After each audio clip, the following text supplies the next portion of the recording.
Brad Williams, Excel Prime. Section 4.18, restyling the look of an Excel table. You can restylize, you can reformat this in any way you want. The best way to do that is simply go to your table, go to table design. You're going to see a lot of different options here.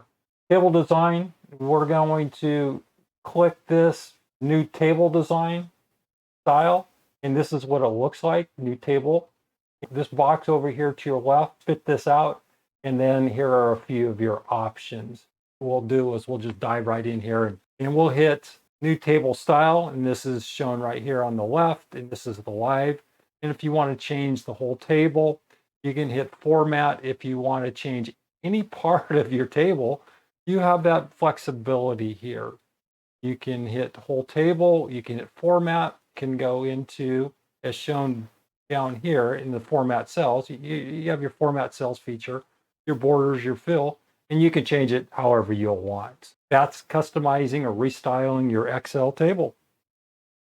Brad Williams, Excel Prime.